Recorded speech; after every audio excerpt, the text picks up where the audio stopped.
이 사람들은 다 믿음을 따라 죽었으며 약속을 받지 못하였으되 그것들을 멀리서 보고 환영하며 또 땅에서는 외국인과 나그네임을 증언하였으니 그들이 이같이 말하는 것은 자기들이 본향 찾는 자임을 나타냄이라. 그들이 나온 바 본향을 생각하였더라면 돌아갈 기회가 있었으려니와 그들이 이제는 더 나은 본향을 사모하니 곧 하늘에 있는 것이라. 이러므로 하나님이 그들의 하나님이라 일컬음 받으심을 부끄러워하지 아니하시고 그들을 위하여 한 성을 예비하셨느니라. 아브라함은 시험을 받을 때 믿음으로 이삭을 드렸으니 그는 약속들을 받은 자로 돼 그 외아들을 드렸느니라. 그에게 이미 말씀하시기를 내 자손이라 칭할 자는 이삭으로 말미암으리라 하셨으니 그가 하나님이 능히 이삭을 죽은 자 가운데서 다시 살리실 줄로 생각한지라. 비유컨대 그를 죽은 자 가운데서 도로 받은 것이니라. 믿음으로 이삭은 장차 있을 일에 대하여 야곱과 에서에게 축복하였으며 믿음으로 야곱은 죽을 때 요셉의 각 아들에게 축복하고 그 지팡이 머리에 의지하여 경배하였으며 믿음으로 요셉은 임종시에 이스라엘 자손들이 떠날 것을 말하고 또 자기 뼈를 위하여 명하였으며. 이제 오늘 본문의 말씀을 보면 이제 어제 우리가 믿음의 선진들, 믿음으로 살아갔던 선진들에 이어서 우리가 이 땅을 믿음으로 살아간다라는 게 무엇이냐라는 것에 대한 의미를 좀 더 깊이 있게 탐구하고 있습니다. 자, 13절 말씀을 보면 이 사람들은 다 믿음을 따라 죽었으며, 그러니까는 삶 전체가 믿음을 붙들고 살다가 죽었고 그 다음에 약속을 받지 못하였으되. 자, 믿음 어디서 온 믿음입니까? 하나님이 말씀하신 그 믿음, 하나님이 허락하신 그 약속 붙들었죠. 그것을 따라 평생을 살다가 죽었는데, 근데 약속이 완전하게 성취되는 것을 온전히 경험하지 못하고 죽더라는 거죠. 그래서 여기 아벨은 죽지 않았습니까? 에녹 그냥 올라갔죠. 노아,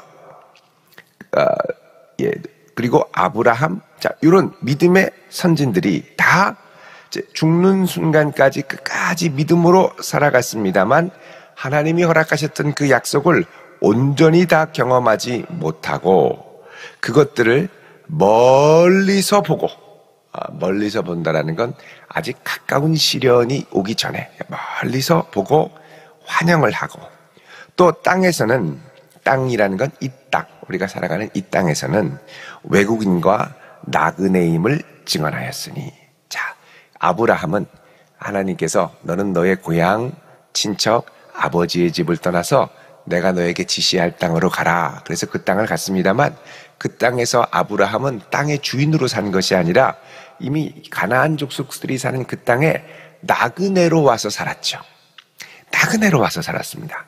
아브라함은 이제 하나님이 허락하신 그 땅을 실질적으로 소유하고 경험한 게 아니라 나그네로 계속 그 땅에 나그네로 있다가 후손들이 그 땅을 차지할 것을 믿음으로 바라보며 살다가 죽은 거죠.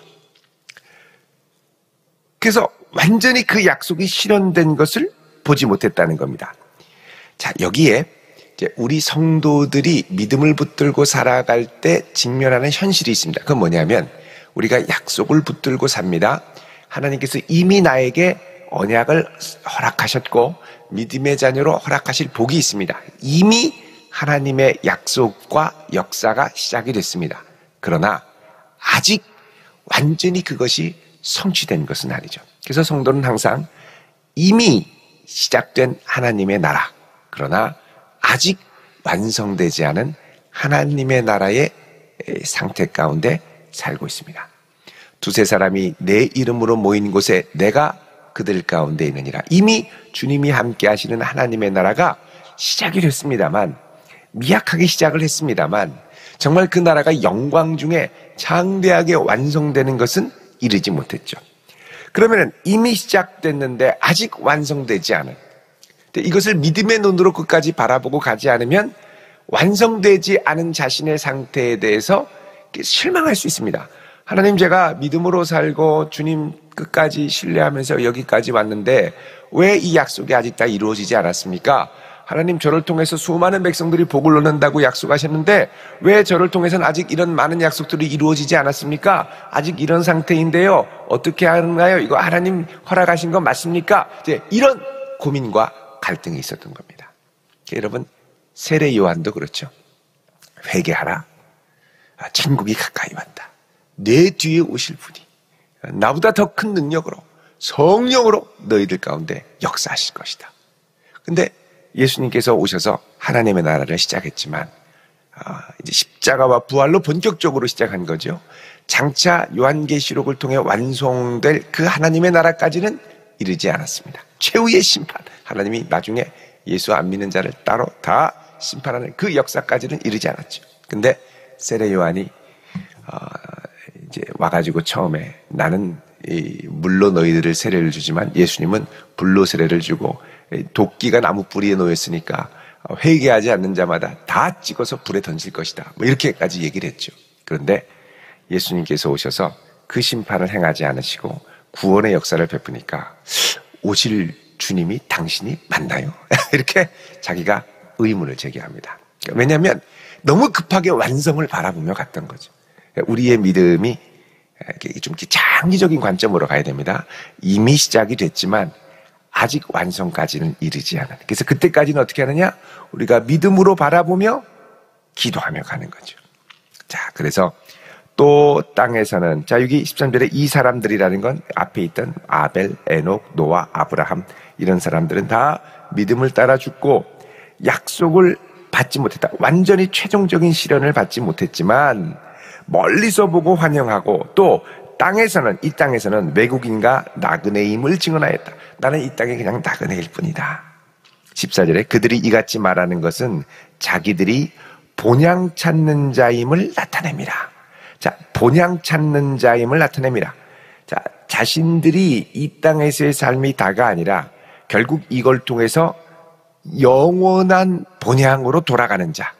여기 이제 본향이라는 말이 파트리다라는 단어입니다. 헬라어로 파트리다. 파트리다라는 건 그 의미가 아버지가 계신 곳. 아버지가 계신 곳으로 돌아가는 거죠. 아버지가 계신 곳으로 돌아가는 것. 15절에 그들이 나온 바 본향을 생각하였더라면 돌아갈 기회가 있었으려니와. 자, 근데 이 본향은 내 육적인 선친, 조상, 믿음의 선조들이 살던 본향이 아니라는 겁니다. 아브라함이 갈대아 우르에서 가나안 땅에 왔는데 기근이 들어서 아니다 그러면 다시 본향으로 돌아갈 거면 갈대아 우르로 돌아갈 수 있었다는 거죠. 근데 그게 아니라 이제 그들은 16절에 더 나은 본향을 사모하는데, 그 더 나은 본향이라는 건 어디냐? 곧 하늘 아버지가 계신 곳으로 돌아갈 것을 사모하느니 이러므로 하나님이 그들의 하나님이라 일컬음 받으심을 부끄러워하지 아니하시고 그들을 위하여 한 성을 예비하셨느니라. 그러니까 믿음으로 끝까지 살고 그 영원한 본향에서 하나님의 약속이 온전히 실현될 것을 기다리고 사모하는 성도들을 위하여 하나님이 한 성을 예비하여 그들을 환영할 준비를 하셨다는 거죠. 그러니까 여러분, 우리가 이 땅을 살면서 믿음으로 산다라는 건 뭐냐? 이 땅의 나그네로 살며 하늘 본향을 향하여 달려가되 하나님의 약속이 완전히 실현되지 않았지만 반드시 그분의 때에 이루어질 걸 믿고 나아가는 겁니다. 그 사이에 영원한 본향과 이 땅, 아직 온전히 성취되지 못한 이 땅 사이를 우리가 살아갈 때 붙들어야 될 게 뭐냐? 믿음이라는 거죠. 믿음. 여러분, 시편 48편 14절을 보십시오. 시편 48편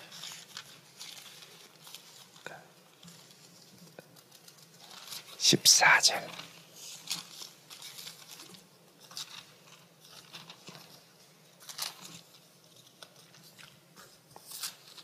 같이 한번 읽어보겠습니다. 시작. 이 하나님은 영원히 우리 하나님이시니 그가 우리를 죽을 때까지 인도하시리로다. 아멘. 자, 죽을 때까지 인도하시면 죽으면 어디 갑니까? 영원한 본향으로 돌아가는 거죠. 자, 이 하나님은 영원히 우리 하나님이시니 그가 우리를 죽을 때까지 인도하시리라. 이 땅의 나그네의 삶을 살며 약속의 온전한 성취를 바라며 나아갈 때까지 하나님이 영원히 우리의 하나님이 되어 인도하시리라. 그래서 여러분, 우리의 기도는 영원한 본향을 바라보며 한 기도이어야 합니다. 약속의 온전한 성취를 바라보며 하는 기도이어야죠. 그래서 우리가 주기도, 예수님이 주기도를 가르칠 때 뭐라고 가르치셨습니까? 아버지의 뜻이 하늘에서와 같이 어디에도 땅에서도 이루어지기를 원하나이다. 이렇게 기도하죠. 그래서 영원한 본향을 바라며 믿음으로 나아가는 겁니다. 자, 그럼 이 믿음의 삶에 대해서 좀 더 구체적인 사례로 아브라함을 이야기합니다. 17절에 아브라함이 시험받을 때에 믿음으로 이삭을 드렸으니, 창세기 22장에 보면 하나님께서 아브라함에게 아브라함아 내가 내 사랑하는 독자 아들 이삭을 내게 바치라 그렇게 말씀하죠. 아브라함이 아무 말도 안 하고 묵묵히 순종을 합니다. 그는 약속을 받은 자로 돼. 어떤 약속입니까? 너의 씨로 날 이 독자 이삭을 통해서 내가 수많은 믿음의 후손들을 주고 복을 줄 것이다. 근데 그 아들을 드리라는 거예요. 그래서 약속을 받았지만 하나님이 말씀하셨으니 그 외아들 독생자를 드린 거죠. 예수 그리스도를 나타내는 그림자입니다. 그에게 이미 말씀하시기를 내 자손이라 칭할 자는 이삭으로 말미암으리라. 이스마엘이 아니라는 거죠. 이삭을 통해서만 내가 복을 줄 건데, 근데 아브라함이 그럼 이삭 바치면 저는 어떻게 하라고요? 이제 더 이상 나는 아이를 생산할 능력도 없는데. 이게 아브라함이 이미 110세가 넘어갈 때죠. 어떻게 하냐, 어떻게. 그런데 그때 19절에 뭐라 그러냐? 그가 하나님이 능히 이삭을 죽은 자 가운데 다시 살리실 줄로 생각한지라. 이삭이 죽어도, 하나님의 말씀에 순종하여 죽어도, 내어 주어도 하나님의 능력으로 다시 부활할 것을 기다리셨다는 것. 여러분, 하나님께서 이런 마음으로 독생자 예수 그리스도를 우리에게 내어주셨습니다. 그래서 이 믿음으로 드렸는데 19절에 비유컨대 그를 죽은 자 가운데서 도로 받은 것이니라. 진짜 정말 죽음으로 내어줬는데 정말 죽는 줄 알았는데 하나님이 살려주셨죠. 멈춰라 아브라함아, 내가 내 아들 독자 이삭을 이렇게까지 아끼지 않고 주었으니 내가 이제 너에게 제대로 복을 주겠다. 그렇게 말씀하셨죠. 그러니까 죽은 자 가운데서 다시 도로 받은 것과 같았다 이 말입니다. 자, 이렇게 믿음으로 하나님께서 이루실 것을 신뢰하며 지금 내 상황이 암담해지는 선택을 해야 할 때, 이렇게 하면 하나님 나는 큰일 납니다, 이렇게 하면 나는 이거 망하는데요, 이런 아찔아찔한 순간 가운데도 믿음으로 하나님을 바라보며 기꺼이 내어드리는 자리까지 나아가는 것, 이게 뭐냐? 믿음의 걸음이라는 겁니다. 이미 시작된 거 맞는데 아직 완성되지는 않았고, 그래서 믿음으로 가는데 믿음으로 가는 길이 힘들고 어려워서 나를 자꾸 이렇게 당황스러운 곳으로 인도할 때, 그때조차도 하나님이 이 당황스럽고 어려운 상황에 정말 내가 죽을 것 같더라도 능히 다시 살리리라 하는 믿음을 갖고 내어 드릴 때에 하나님께서 그 가운데 역사를 하신다는 거죠. 20절에 믿음으로 이삭은 장차 있을 일에 대하여 야곱과 에서에게 축복했다. 자, 이 야곱에게는 장자의 축복을 주었죠. 자, 이 에서에게는 축복을 하긴 했지만 별다른 축복을 못했습니다. 이 장자의 축복을 못했죠. 믿음으로 했다는 겁니다. 이삭은 그냥 살다가 죽었습니다. 아브라함은 약속을 시작했고 이삭은 이 언약을 중간에 이어주다가 죽었고, 그 다음에 야곱은 자신들의 12 아들들과 함께 애굽에 들어가고 죽었죠. 요셉은 거기서 믿음의 후손들을 남기다가 내가 나중에 죽으면 내 유고를 갖고 가나안 땅 약속의 땅에 못 오라, 그리고 죽었죠. 그러니까 믿음의 선조들 아브라함, 이삭, 야곱, 요셉 다 하나님께 놀랍게 쓰임받고 그 당대에 놀라운 하나님의 능력을 경험했습니다만 언약의 최종적인 성취에는 이르지 못했습니다. 그러면 어떻게 하느냐? 우리의 이 땅의 나그네의 삶 자체가 그 약속을 바라며 살다가 그냥 믿음의 다음 세대에게 그 믿음을 전수하고 하나님이 허락하신 나의 때가 여기까지인 걸 알고 아직 성취되지 않았으나 믿음으로 언약의 성취를 바라보며 나는 여기서 끝나는 거죠. 그래서 내 당대에 내가 기도했던 모든 제목이 응답이 안 되고 내가 당대에 내가 바라고 원했던 하나님의 역사가 100% 완성이 되지 않을 수 있으나 그러나 나는 하나님의 역사를 믿음으로 바라며 이 땅에 기도하며 나아가는 거죠. 그리고 그 믿음의 이 유업을, 그래서 우리에게 중요한 건 뭐냐면 믿음의 유업을 다음 세대에게 잘 넘겨주는 겁니다.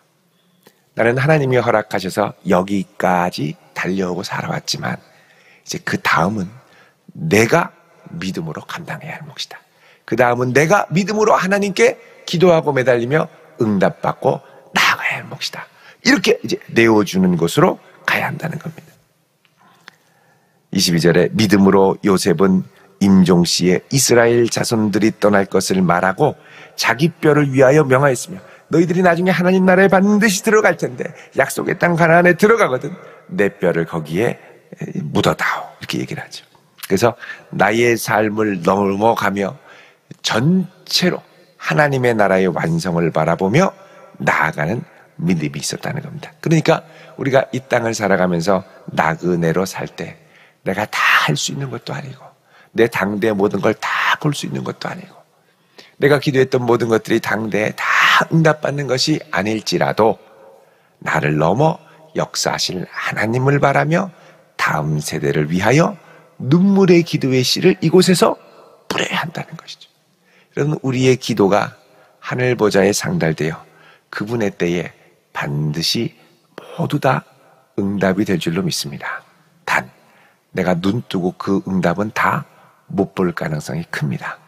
그럼에도 불구하고 하나님께서 그 기도를 결코 땅에 떨어뜨리지 않고 반드시 응답하고 역사하시리라. 이 소망 가운데 우리가 믿음의 씨를 뿌리며 이미 시작된 하나님의 나라, 그러나 아직 완성되지 않은 그 나라에서 하나님을 사모하며 걸음걸음을 나가야 한다는 것이죠.